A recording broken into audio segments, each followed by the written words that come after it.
हो जाना चाहिए उपासक को। वैसे तो हर समय सावधान, पर सोते समय ऐसे सावधान होना चाहिए जैसे मृत्यु के समय योगी जन अपने सारे इंद्रियों को समेट लेते हैं और अपने स्वरूप में, अपने प्रीतम के स्वरूप में लगा देते हैं। तुम रोज शयन के समय ऐसा अनुभव करो, मैं नींद में जा रहा हूं या मृत्यु में जा रहा हूं, इसमें कोई फर्क नहीं पड़ता। पता नहीं आंख खुले कि ना खुले। कितने ऐसे हैं कि सोते ही रह गए, आप बेहोशी की हालत में जा रहे हैं, नींद में जा रहे हैं। तो एक समय रखो कि आप अपनी शैया पर इतने समय ही जाएंगे। एक नियत समय रखो। हमने देखा है साधुकों का एक समय होता है कि 10 बजे हमें लेट जाना है, सोना नहीं, लेट जाना है और लेटे हुए भगवत चिंतन करना। अब जब सो गए तो सो गए, नहीं सो गए तो उसमें हमें टेंशन नहीं लेना, अभी नींद नहीं आई, 10:30 बज गए, 11 बज गए, ये नहीं। आंख मुंदी, मंत्राकार वृत्ति, तो बिना नींद की गोली के सो जाओगे। यह है ऐसा, भजन में मन लगाओ, सो जाओगे। जिनको नींद ना आती हो उनके लिए सही दवा है, आप नींद का चिंतन ना करके प्रभु का चिंतन करने लगो। देख लेना आप कब सो गए पता नहीं चले। और अगर सौभाग्य से नींद ना आई तो नींद में जो इंद्रियों को पुष्टता मिलती है वो होता है संसार का विस्मरण। नींद में खास बात क्या होती है कि संसार का चिंतन छूट जाता है, फिर वो मस्त हो जाता है। उसमें जो ऊर्जा शक्ति वो जागृत होती, संसार के चिंतन से ऊर्जा शक्ति नष्ट होती। तो 4 घंटे 5 घंटे संसार के चिंतन से रहित पड़ा रहा सुषुप्ति में, तो उससे ऊर्जा शक्ति फिर आ गई। और अगर 4-5 घंटे आप प्रभु के चिंतन में रहे तो संसार का चिंतन छूटा, आनंद सिंधु का चिंतन हुआ। तो ये नहीं होगा कि आज रात्रि सोया नहीं तो बहुत टेंशन है, परेशानी, ऐसा नहीं होगा। भीष्म जी आज्ञा करते हैं रात्रौ च कृष्णम। ये बहुत सावधानी की बात, प्रायः इस सावधानी में नहीं रहा जाता। बचपन से सदगुरुदेव भगवान ने यही शिक्षा दी थी, गुरु कृपा से ऐसे उपदेश मिले थे। सोते समय कोई वार्ता नहीं, कोई अन्य चिंतन नहीं, चुपचाप अपने मन को हटाकर केवल इष्टमय करो। कब नींद आ जाती है इसकी चिंता मत करो, इष्टाकार वृत्ति करके ही सोना चाहिए। तो आगे जो लिखा है पुनरुत्थिताय, जब उठो तब वैसी वृत्ति, तो कुछ दिन बाद स्वाभाविक हो जाएगी, स्वाभाविक हो। अपने तो इतना तक देखा है कि जैसे आधा पद में होश रहा और निद्रा आ गई, तो जब चेतना आई तो उसी पंक्ति से जहां से होश गायब हुआ था उसी पंक्ति से जागरण प्रारंभ हुआ। ऐसा ही जब ऑपरेशन के समय बेहोश किया गया था तो उनसे कहा था हमें बता देना कुछ मिनट में, तो उनका हाँ लगाने वाले इंजेक्शन और कुछ ही सेकंड में इसका असर, बस। तो जो पद चलाया था जब होश आया था तो वही पद चल रहा था, मतलब बेहोशी में वो पद अपना अधिकार किए हुए था। ऐसे नींद भी तुम्हारी भजन हो जाएगी, समाधि हो जाएगी, यदि आप सोते समय प्रभु का चिंतन करेंगे। बहुत ही सावधानी की बात है। यदि इस जन्म में परम लाभ लेना चाहते हो तो इस श्लोक को अपना जीवन बनाओ। कृष्ण व्रताहा, हमारा जीवन का एक ही व्रत है कि हम अपने प्रीतम का भजन नहीं छोड़ेंगे, अखंड भजन। हमें यह नहीं देखना कि उपांशु मानसी को इसमें कितने गुना, हमें गुना बना नहीं देखना। हमें अपने प्रभु को बोलना नहीं। भजन में मन नहीं लग रहा, पद गा रहे हैं, जोर जोर से चिल्ला रहे हैं, नाम कीर्तन, हमें अपने प्रभु से जुड़े रहना है। कृष्ण व्रताहा, कृष्ण मनुस्मरंतो, हमारा निरंतर स्मरण चले, बस ये प्रयास रखना। जब निरंतर स्मरण की बात कह दी तो फिर आगे कुछ कहना नहीं चाहिए, पर खास बात इसीलिए कहा जाता है कि आप समझ जाओ। रात्रौ च, जब कोई भी ब्रह्मचारी, कोई भी उपासक, कोई भी बैरागी त्यागी महात्मा सोते समय असावधान हो गया तो उसकी रात्रि बहुत गलत जाएगी। खास जब आप सैया पे शयन करते उस समय असावधानी हुई तो विकार छा जाएगा, ध्यान रखना। आपका चिंतन गलत हो जाएगा, आपकी चेष्टा गलत हो जाएगी, जागृत में ना सही तो स्वप्न में। आप सावधान उस समय जरूर रहिए और उतना ही विश्राम कीजिए जितना आवश्यक हो। व्यर्थ में करवटें मत बदलिए, ये उपासक का स्वरूप नहीं होता। रोगी है तो बात अलग है, बड़े असाध्य रोगों से, नहीं तो ऐसी दिनचर्या नहीं होनी चाहिए। कै बजे? 3:30, अभी आधा घंटा तो है, फिर कमर ओढ़ लिए, ये साधक का नहीं होता। उचित समय, जो मानो 4 घंटा विश्राम का, तो अब ये नींद का विषय आओ या ना हो, हम तुम्हारे लिए पुष्प बिछा के नहीं बैठेंगे कि आ जाओ आ जाओ। नहीं आई तो अब ये नहीं गया, अब इतने समय नहीं आई थे, अब 4 बजे उठने के समय कैसे? नहीं, ये फेंका। उसमें विचार नहीं किया, पहले फेंको और सैया से नीचे उतरो, भूमि को प्रणाम करो, आगे बात नहीं। वो फिर आपको ऐसा होता है 10 मिनट में तो कोई बात नहीं, 10 वो पार कर देगा, घंटा दो। रात्रौ च कृष्णम पुनरुत्थिताय, ये नियम लीजिए। सोते समय आप बिल्कुल मृत्यु दशा की स्थिति लाइए, जैसे मरने वाला नहीं होता, सब जगह से मन हटाकर करो। और सच्ची है, पता नहीं आंख खुले कि ना खुले, ये बड़ा धोखे का जीवन है। ये ऐसे हजारों लोग सोए और सोते ही रह गए। हमको धोखे में नहीं रहना। सुबह जग जाएंगे तो फिर भजन करेंगे, लेकिन हम बिल्कुल तैयारी में। तो जब ये था कि किडनी कभी भी फेल हो सकती, तो हमें ज्ञान तो था नहीं ऐसा उस समय, तो हम रात्रि में जब शयन का सोने तो कपड़े कौन थे, कोई पैंट शर्ट थोड़ी था बेटा, चला इस रज लगाई, राधा वल्लभ जी को ऐसे बांधा, चरणामृत लिया, पूरी तैयारी में, क्योंकि पास कोई था नहीं, तो ये होता था कब मर जाए। कैसे बताएं कितना सुख, एकदम युगल चरणारविंद में तदाकार हुए। वो इसीलिए कहते हैं कि प्रतिकूलता और अव्यवस्था और दुख ये भगवत प्राप्ति का प्रधान साधन है। अव्यवस्था, प्रतिकूलता और दुख, ये अभ्यास उसी से। जब शाम के शयन करते तो पहले वृंदावन को प्रणाम करके और ऐसे भावना में प्रिया प्रिया कहते कि जैसे भी आपके अगर शरीर छूट जाता है रात्रि में तो आप धोखा ना करना, आप बुला लेना अपने। और कैसे बताओ उस समय कैसे भाव होते थे, कोई पास नहीं, कोई सुविधा नहीं, 1 रुपया नहीं, तो एकदम दैन्यता, एकदम कितना सुख मिलता, वो एकदम केवल भगवद आश्रित। तो रात्रौ च कृष्णम पुनरुत्थिताय, ये बहुत पकड़ने वाली बात है। रात्रि के समय कोई और चिंतन न बनने पावे। देखो अभ्यास, और उस समय खास करके विषय चिंतन बनता है, ध्यान रखना। दिन भर लड़ते रहोगे इंद्रियों से, और जब आप शयन के समय जाओगे तब वो अवसर ढूंढेंगे और आपको विषयों में फंसाने की चेष्टा करेंगे। कोई क्रिया या पूर्व में कोई क्रिया या कोई दृश्य या कोई बात, अगर कहीं मोबाइल से मित्रता है और बगल में रखा है तो भूल जाओ, रात्रौ च कृष्णम पुनरुत्थिताय। जब तक नींद नहीं आती तब तक फिर वो ऐसी सामग्री डाल देगा कि वो बर्बाद हो जाओगे। साधक मान लो, हमारी प्रार्थना मान लो, हम मानते हैं कि आज के समय में यंत्र का बहुत बड़ा प्रभाव है। अब यंत्र का प्रभाव देख लीजिए, यही छाती पे मोबाइल होगा, यही धड़कन के साथ वो घंटी बजे और कुछ ऐसा भगवान का खेल रचा है। और इसमें सबसे खतरनाक बात है कि आप जो चाहो देख सकते हो, जहां चाहो, जैसे विश्व की पूरी बात, पूरा विश्वात्मा है, ये विश्वात्मा स्वरूप है, सर्च करो देख। अब अगर साधक सावधान नहीं है तो समाज में तो ऐसे कट गया। एकांत में जब शयन के समय गया, उस समय मन आपको फंसाने की चेष्टा। प्रार्थना है, अगर आपके पास मोबाइल हो तो एक उसका समय रखो। अगर आपको ऐसा लगता है कि कोई परिस्थिति आ जाए, हम स्विच ऑफ किए हैं, तो एक और मोड कहते हैं, कोई फ्लाइट मोड दो, क्या मोड में लगा दो, सीधे मत रखो, मोड में लगा दूर रख दो। आप अपने चित्त को प्रभु में जोड़िए। रात्रि के समय मोबाइल का प्रयोग मत कीजिए। मान लीजिए रात्रौ च कृष्णम पुनरुत्थिताय, सुबह उठते ही आपको कुछ चिंतन नहीं करना।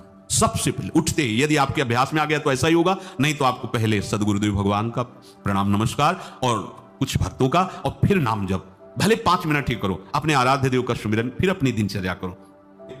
वस्त्र पवित्र रखे, शरीर को पवित्र रखे। ये पशुओं जैसा आचरण करने वाले भजन नहीं कर सकते। जो कहते हैं ना भजन में मन नहीं लगता, पवित्रता चाहिए। अब ऐसे पशु की तरह शौच हो लिए, उठे चल दिए, ऐसे नहीं। पवित्रता, शौचाचार का निर्वाह कीजिए। लघु शंका भी जाइए तो जल लेकर जाइए। इंद्री का प्रक्षालन, फिर हाथ का प्रक्षालन, फिर 3 बार आचमन, राधा वल्लभ श्री हरि, राधा वल्लभ श्री हरि, जैसे शास्त्रीय विधान में केशवाय नमः, नारायणाय नमः, माधवाय। पवित्र रहिए। देखो भजन कैसे नहीं होता। मिट्टी जल आदि से बाह्य शरीर की पवित्रता और छल कपट के त्याग से भीतर की पवित्रता बढ़ती है। गुरु से कपट, यह सर्वनाश का लक्षण है। अगर तुम्हें कोई दोष है, गुरुदेव पूछ रहे हैं, तुमने ऐसा अक्षरशः जैसा हृदय में वैसा बोल दे, जी अब चाहे दंड दो, चाहे क्षमा करो, ये आपका विषय है, पर सत्य बात यह कि मेरे हृदय में ऐसी पाप वृत्ति थी, मैंने ऐसा किया, या ऐसा करने का हमारे संकल्प बन रहा है। गुरु से कपट नहीं। अंदर कपट रखोगे, मन मलिन हो जाएगा, भाग जाओगे, माया घसीट ले जाएगी। जो गुरुदेव ने उपासना दी है उसी का केवल अनुष्ठान। समय कहां आपके पास और के लिए? कहां समय है? प्रियाजू के सिवा हमारे पास समय कहां है? ऐसी दिनचर्या है, एक क्षण भी तो समय नहीं है, तो हम फिर और क्या अनुष्ठान करें? अपनी लाडली जी को हर समय देखते रहना है, दुलार करना है, नाम मंत्र वाणी जी का गायन, उन्हीं की सेवा में। गृहस्थी है तो जो व्यापार नौकरी उन्हीं के लिए समर्पित करें। इसके लिए बहुत सहन शक्ति चाहिए। ठंडी गर्मी, मान अपमान, निंदा स्तुति, परिवार वालों की अवहेलना, ये सब मिलेगा इनाम में। इसे सहो चुपचाप, इसके लिए रो मत। कैसे लोग हैं रो देते हैं, शरीर की प्रतिकूलता में रो देते हैं। अरे आंसू श्री जी के लिए, सिर्फ प्यार में रो श्री जी के, और सब दुख मुस्कुरा के सहना सीखो। मौनम, वाणी को बहुत संभालिए। नाम जप के लिए मौन बहुत आवश्यक है। अगर बार बार थोड़ी थोड़ी देर में बोलते रहेंगे तो एकाग्रता भंग होती रहेगी, नाम में मिठास नहीं अनुभव कर पाएंगे। कभी कभी ऐसा होता है, ये जाम हो जाता है, बोलना भी चाहे तो नहीं बोल पाते, क्योंकि क्रम टूट जाएगा। शाम के समय जैसे किसी से मिलना जुलना नहीं, तो तभी लोग पूछते मौन हो क्या, तो फिर नहीं मौन नहीं, क्या बात, ये सारे समझ लो जो काम, चलो। क्योंकि अगर निरंतर मंत्राकार वृत्ति तो बोलने की भी हिम्मत नहीं रह जाती, पर वहां तक पहुंचने के लिए वाणी का मौन आवश्यक है। मौन का मतलब ऊं करना नहीं है, आवश्यक हो तो शब्द बोल दो, नहीं अधिकतर मौन रहने की चेष्टा करो। जो आपको मार्ग मिला है कई बार वर्णन किया है कि सत्संग में जो शब्द आपको लगते हैं तो डायरी में लिखना चाहिए, या याद कर लो, बाद में लिख लेना जाके। और अपने लिखे हुए सत्संग के वचनों को रोज स्वाध्याय करना चाहिए। अमुक तारीख के सत्संग में ये पॉइंट, और उनको बार बार, ऐसा नहीं कि आपको ही कह रहे हैं, जहां जहां संत मिले जो जो बोले उनके सामने तो लिखा पड़ी नहीं, पीछे हट के लिखना। 2 डायरी हैं, एक सन्यास की है, एक वैष्णव मार्ग। दोनों को, गुरुजनों की, महापुरुषों की वाणी को एकदम एकाग्रता से सुनाओ। जब अलग हटे तो सबसे पहला काम, इस तारीख को इस महापुरुष ने ये शब्द बोला, और उन्हीं का बार बार स्वाध्याय करना। क्योंकि सब शास्त्रों में कहां दौड़े घूमेंगे, महापुरुष जन सब शास्त्रों का सार बोलते, उसे लिख लिया। सरलता, आपका जीवन सरल होना चाहिए। छल कपट द्वंद, मुख में कुछ और, हृदय में कुछ और, आचरण में कुछ और, यह दुष्ट पुरुष का लक्षण है। उपासक का, शिष्य का लक्षण नहीं है। दुष्टता का त्याग करो। हृदय में कुछ और चल रहा है, वाणी से कुछ और बोल रहे हो, आचरण में कुछ और है, यह दुष्ट पुरुष का लक्षण है। साधु पुरुष का जो वाणी में वही, हृदय में वही, आचरण में है, तीनों की मिलान है, वही साधु है, वही उपासक है, वही भक्त है, जिसकी तीनों एक हो। वाणी से जो बोला वही हृदय में है, जो हृदय में वही आचरण में है। यहां वाणी से कुछ बोल रहे, हृदय में कुछ चल रहा है, आचरण कुछ और बता रहे, यह ठीक नहीं। सरलता का तात्पर्य है मन, वचन और कर्म, ये तीनों एक होने चाहिए। अहिंसा, वाणी से, शरीर से किसी को भी कष्ट ना पहुंचे, ऐसी अंदर धारणा रखो। वो अपने संकल्प विकल्प करके कष्ट भोगे, उसकी बात, हमारे द्वारा किसी को कष्ट ना पहुंचे, ये हमारी धारणा हो। सर्दी गर्मी, सुख दुख आदि, द्वंद्व हर्ष विषाद आदि जो है, इनको सहना सीखो। भगवान भी आदेश करते हैं, मात्रा स्पर्शास्तु कौन्तेय शीतोष्ण सुख दुखदा आगमा पायनो अनित्यास्तास्तितिक्षस्व भारत। जो इनको सह जाता है वही परम पदवी को प्राप्त होता है। थोड़ी सी गर्मी आहा, थोड़ी सी सर्दी आहा, पूरे जीवन गर्मी। पैर की त्वचा ऐसी हो गई थी कि बबूल का कांटा टूट जाता था, घुसता नहीं था। जीवन में कभी पादुका ही नहीं, तो चमड़ी इतनी मोटी हो गई थी पैरों की। सर्दी गर्मी जैसा आप इसको, आप देखो, यहां आप कौन सा स्वेटर पहनते हैं, जीवन में कभी नहीं। सर्दी में क्या होता है, यहां ये त्वचा नहीं, क्या हमें तो लगता है काफी सुकोमल अन्य अंगों से यहां की त्वचा है, कपोल, नासिका, नेत्र, यहां क्या पहनते हो सर्दी में? क्या बिगड़ जाता है? क्योंकि अभ्यास है, गर्भ के बाद निकलने के बाद यहां कुछ ढका ही नहीं, यहां कुछ नहीं ढका, तो पूरे जीवन ढकने की जरूरत नहीं। और अगर पूरे अंगों में ना ढका होता तो पूरे जीवन ढकने की जरूरत नहीं। जो जंगल में दिगंबर महापुरुष रहते थे गंगा के किनारे, कितने, तो उनको क्योंकि अभ्यास, और हमने अभ्यास किया कपड़े लत्ते का, तो अभ्यास, हमने अभ्यास किया, एसी रूम का अभ्यास किया, गीजर से नहाने का वो अभ्यास किया, 3 काल गंगा स्नान, वो अभ्यास, कुछ फर्क नहीं पड़ा इस जड़ शरीर में। इसको जैसे रखो। तो सहने का अभ्यास, यदि माया से मुक्त होना है तो सहने का अभ्यास रखो। ये जरा में ओह बहुत गर्मी, ये नहीं उपासक, गर्मी है, ठीक है, शरीर का धर्म है, तो केंद्रीय में ताप लग रहा है, ठीक है, राधा राधा राधा। आप कहोगे प्रवचन करने से नहीं होता। कभी बिजली नहीं रखी दाम में, कटवा के रखे थे? बिल्कुल नहीं। जितनी देर होश रहा, हाथ से पंखा कर लिया, नहीं तो बस राधा राधा राधा, जो मिला मांग के खाया, कुशासन पे लेट। प्रवचन ही केवल नहीं रहे, अब तो जैसे जो जो प्यारो करे सोई मोहि भावे। नहीं, जानबूझ करके अपने शरीर को अधीन नहीं करना चाहिए। सुविधाओं की अधीनता, तुम भोगता नहीं, सुविधाएं तुम्हें भोग रही हैं। जितना तुम सुविधा भोगी बन जाओगे उतना तुम कमजोर हो जाओगे। सीधे प्रकृति का वार सहो, तुम महात्मा सुदृढ़ बलवान हो जाओगे। तुम्हारे आगे समर्थ शब्द लग जाएगा। जो प्रकृति के और विकारों के वेगों को सीधे सहता है उसे महात्मा कहते हैं। समहात्मा सुदुर्लभा यम ही न व्यत्यन्तेते पुरुषम पुरुषर्षभ सुख दुख समा। जिसका सुख दुख समान भाव, किसी भी वेग की व्यथा से हृदय व्याकुल नहीं होता, वो भगवान को प्राप्त करने का अधिकार प्राप्त कर लेता है। इसलिए सहनशीलता। सर्वत्रात्मनेश्वरान वीक्षाम कैवल्य मनिकेतताम विभक्त चीर वसनम संतोषम एन केनचित। ये ध्यान रखो कि तुम कभी प्रभु से अलग नहीं हो। सर्वत्र भगवान हैं तो यहां भी हैं, सब समय में हैं तो इस समय में भी हैं, सब में हैं तो हम में भी हैं, सबके हैं तो हमारे भी हैं। हम कभी भी प्रभु से विलग नहीं हो। एकांत सेवन तुम्हारा स्वभाव बन जाना चाहिए, चाहे जो हो। थोड़े समय के लिए तो एकांत बैठो। एकांत मिला तो मोबाइल का संग कर लिया, एकांत मिला तो मित्र बना लिए, बैठ के प्रपंच वार्ता कर रहे हो, नहीं। अगर भगवत प्राप्ति करनी, माया मुक्त होना है तो एकांत एकांत ही होना चाहिए। भले 100 लोग हैं, हमारा किसी से कोई संबंध नहीं, और हम बैठे हैं अपने आराध्य देव के चिंतन में, हम एकांत हैं।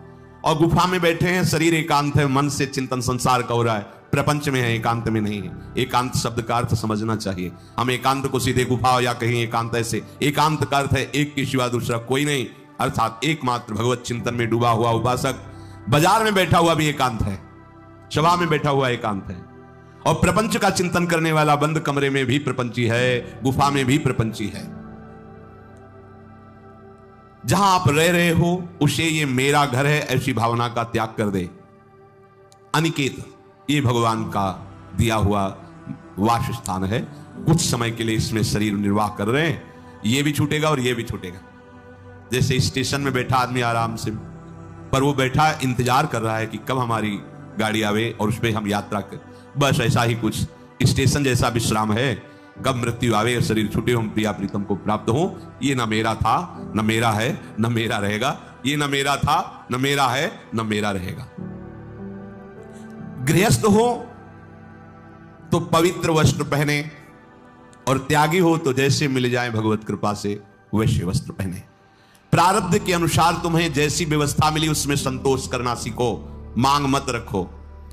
प्रभु की प्राप्ति के लिए खास बात ध्यान रखनी है, अपनी उपासना में दृढ़ श्रद्धा रखो और सर्वश्रेष्ठ भाव रखो, पर दूसरे किसी की भी निंदा ना करो। अगर किसी की भी निंदा करोगे तो फिर माया तुम्हें मुक्त होने नहीं देगी। मन को, वाणी को, शरीर को संयम में रखो, अर्थात भगवत भजन, भगवत वार्ता और मौन। मन का संकल्प विकल्प रहित होना, विषयों का चिंतन न करना, प्रभु के रूप का, नाम का, धाम का, लीलाओं का चिंतन करना। शरीर का शास्त्र संयम से वर्ताव करना। अब माया मुक्त होते चले जाओगे। इनमें किसी में भी त्रुटि ना हो, सावधानी रखो। अपनी इंद्रियों को सावधान रखो, किसी के दोष न देखने पावे। कोई गलत चेष्टा देखेंगे तो ये भी गलत करने के लिए तैयार हो जाएंगी। हे राजन, श्रवणम कीर्तनम ध्यानम हरे अद्भुत कर्मणः जन्म कर्म गुणानां च तदर्थे अखिल चेष्टिता। श्री भगवान के बड़े अवतार हुए हैं, बड़ी अद्भुत अद्भुत लीलाएं हैं।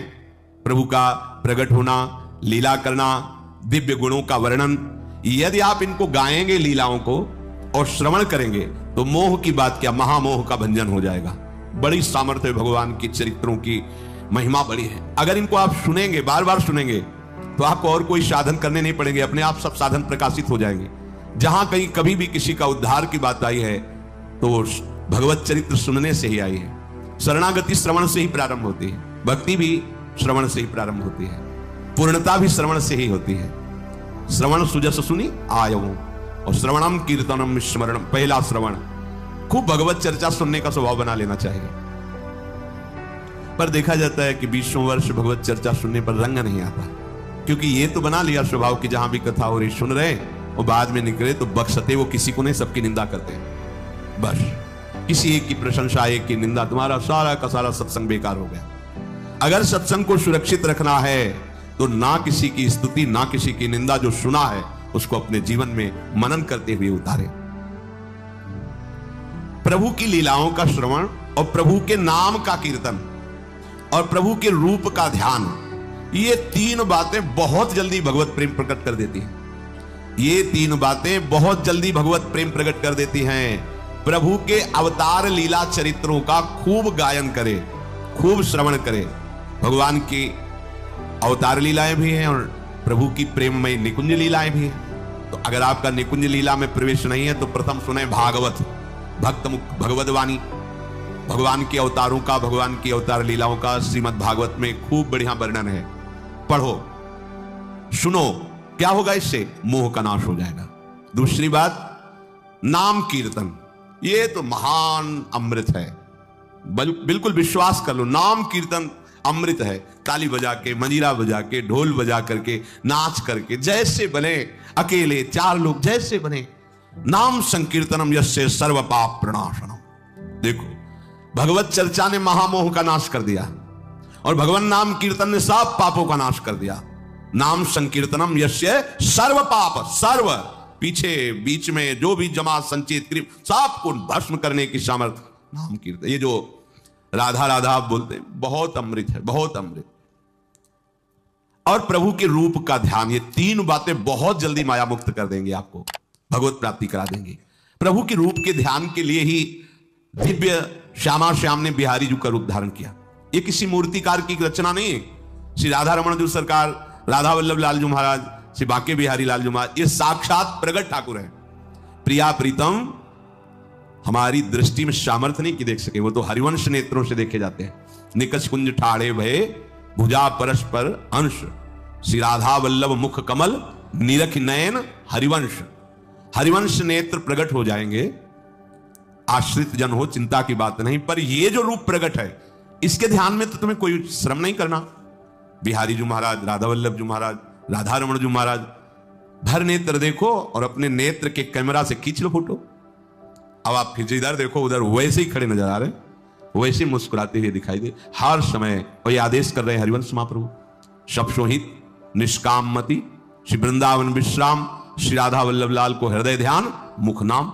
राधा वल्लभ लाल का ध्यान करो और राधा वल्लभ श्री हरिवंश बोलो तो तुम्हारी मति निष्काम हो जाएगी, तुम्हें अखंड वृंदावन वास मिल जाएगा, प्यारी जो तुम्हें प्यारे लगने लगेंगे।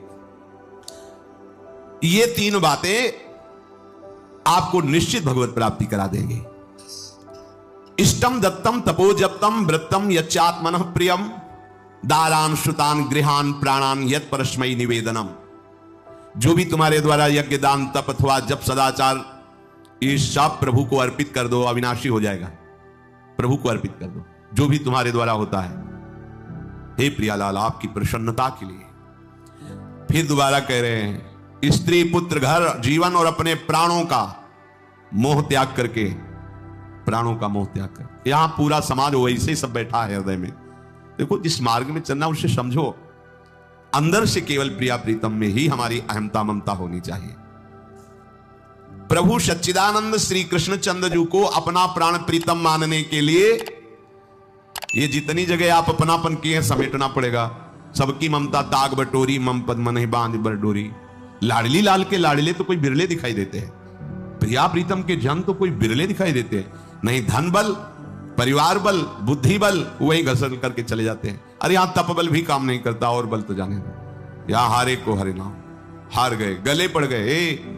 गले पड़ जाओ, बढ़िया इसी जन्म में कल्याण हो जाएगा।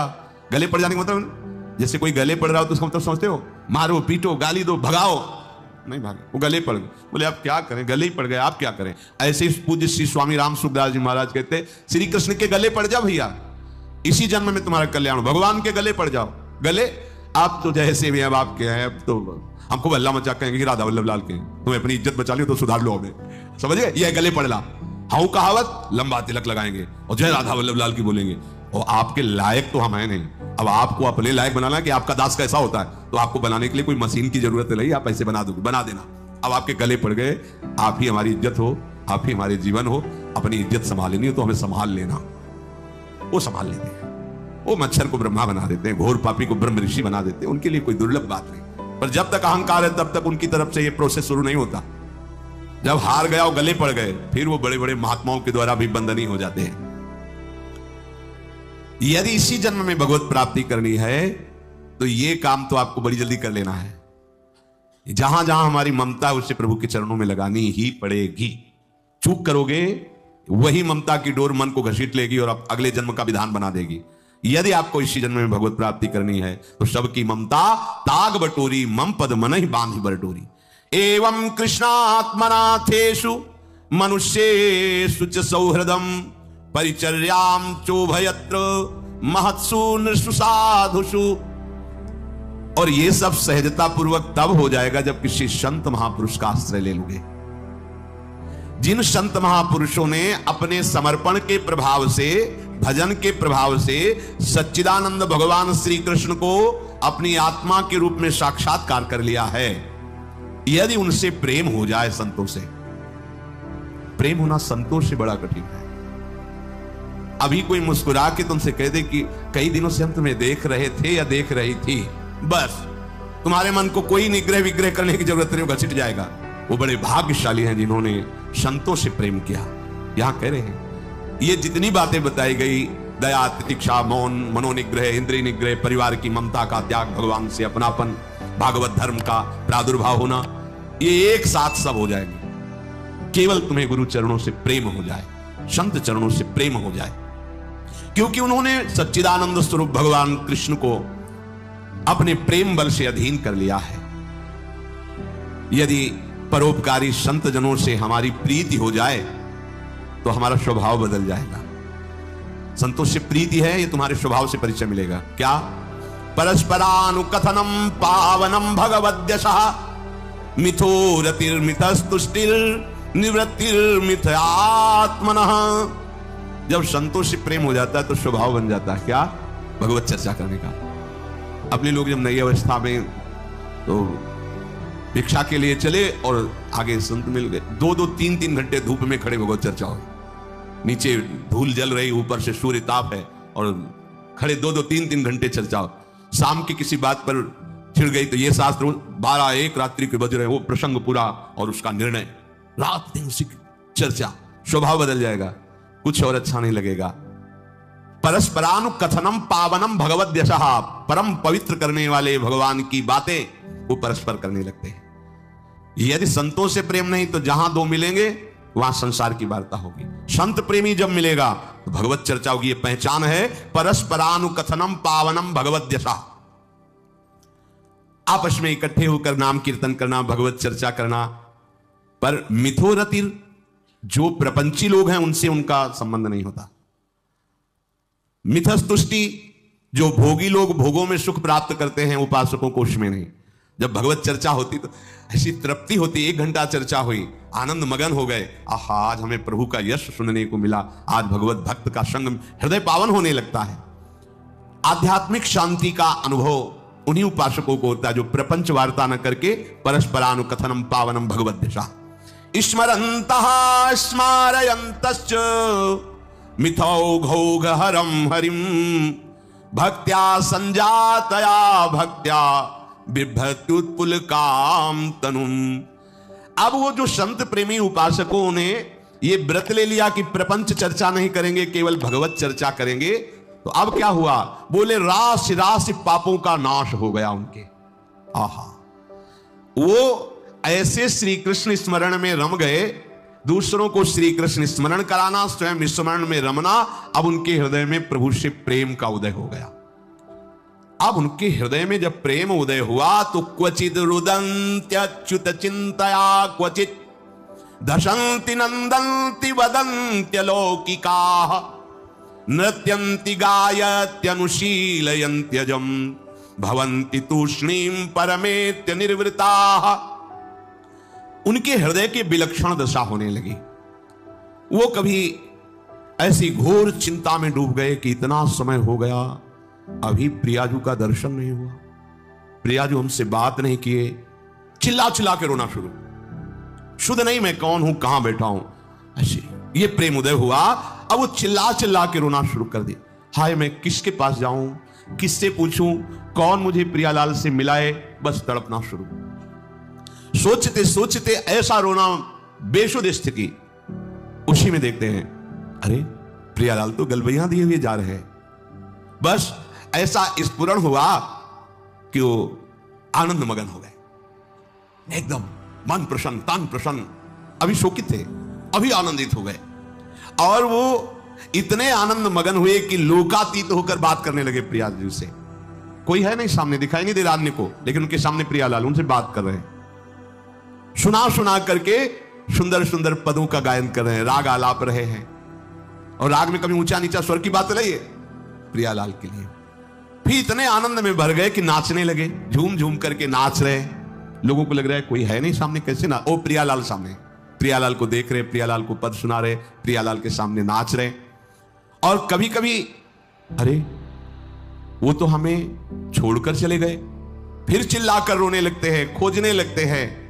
कभी कभी अरे वो तो मुझे हृदय से लगाए हुए, एकदम शांत समाधिस्थ, ऐसी भाव दशाएं उसकी होने लगती है।